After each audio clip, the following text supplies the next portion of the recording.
Imagine waking up one day to discover a hidden tunnel beneath your house, one that leads to a secret so shocking it makes your blood run cold. What if your home, a place you felt safe, was hiding a mystery lost to time? That's exactly what happened to Jackson McAllister. When he first bought the Victorian house on Oakwood Lane, Jackson never imagined his life would change forever. The old home had its quirks, rickety floors, antique molding, and an eerie charm that made locals whisper about its past. But Jackson wasn't superstitious. He ignored the strange looks from his neighbors and focused on renovations. That was until one fateful evening when he stumbled upon something that should have never been found. It started like any other night. Jackson was rearranging old crates in his basement when he noticed something odd, a tiny gap in the stone foundation. At first, he thought it was just a minor crack, nothing more. But when he shined his flashlight through it, he saw darkness beyond, an open space behind a solid wall. That didn't make sense. His heart pounded as curiosity got the best of him. The next morning, armed with a hammer and chisel, he began carefully removing the loose stones. The deeper he went, the stronger the scent of damp earth became. Then, after a half hour of careful work, a passage revealed itself, a narrow corridor stretching into the unknown. The air inside was thick, cold, and stale, as if it had been sealed away for centuries. Most people would have stopped there, called someone, asked for help, but not Jackson. He took a deep breath and crawled inside. The tunnel was eerily silent, except for the sound of his own breathing. He inched forward, his flashlight flickering against the rough stone walls. Every step echoed. The corridor sloped downward, winding deeper beneath his home. Wooden beams braced the ceiling, covered in thick cobwebs. It felt untouched, abandoned, but not empty. After what felt like an eternity, Jackson reached a small underground chamber. He hesitated at the entrance, his instincts screaming at him to turn back, but something in the corner caught his eye. A rotting wooden crate, partially collapsed, with a faint glimmer shining through the cracks. His pulse quickened. Gold. Jackson dropped to his knees and pried away the broken wood. Inside, he found what every treasure hunter dreams of: solid gold bars stacked neatly,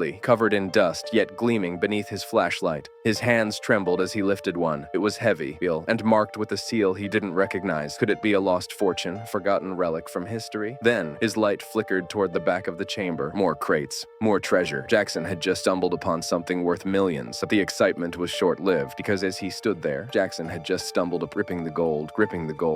A new thought sent a chill down his spine. If this treasure was hidden here, who hid it? This treasure was hidden here, and why? Panicked, Jackson backed out of the tunnel and sealed it as best as he could. He knew this wasn't just about money. This was a piece of history, and possibly a dangerous one. That night, he barely slept. The next morning, he made a call to the only person he trusted, Sarah Pierce, a historian at the local museum. When Sarah arrived, she expected to see some old coins or forgotten trinkets. Instead, Jackson placed a gold bar in her hands. Her face went pale. She recognized the markings instantly. This wasn't just any gold. It belonged to a notorious smuggling ring from the 1800s. Gold that had been lost for over a century. Word had to be kept quiet. If anyone else found out, Jackson's house would be swarmed with treasure hunters, or worse. Sarah assembled a small team, including a geologist, to investigate the tunnel. What they found confirmed their fears. This wasn't just a hidden storage room. It was a full-blown smuggling vault, buried deep underground, forgotten by time. As the weeks went on, the true scale of Jackson's discovery became clear. Thousands of gold bars, hundreds of rare coins, a treasure hoard worth over $25 million. The team worked carefully, cataloging every piece. Records hinted that a notorious gang had used underground tunnels like this to hide stolen gold from banks and trains. But something had happened, something that prevented them from ever coming back for it. Some whispered of betrayal, others believed they were caught. Whatever the case, Jackson's basement had been sitting atop a fortune for over 100 years. Now came the real challenge. Legally, the gold was his, mostly, but the museum wanted part of it for historical preservation. The government had questions. And then, the rumors started. Whispers spread through town. Strangers started lingering near his house. A few even tried sneaking onto his property, hoping to find a way in. Security had to be tightened. The gold had to be moved discreetly. Armed guards were hired. Unmarked trucks came in the dead of night. Jackson barely left his house, afraid that one wrong move would put everything at risk. The more he thought about it, the more uneasy he became. Had he made a mistake by uncovering the past? In the end, Jackson made a decision. He donated a portion of the treasure to the Greenvale Museum, ensuring its historical significance would never be lost again. The rest, after taxes and legalities, secured his future. But the house, he refused to leave.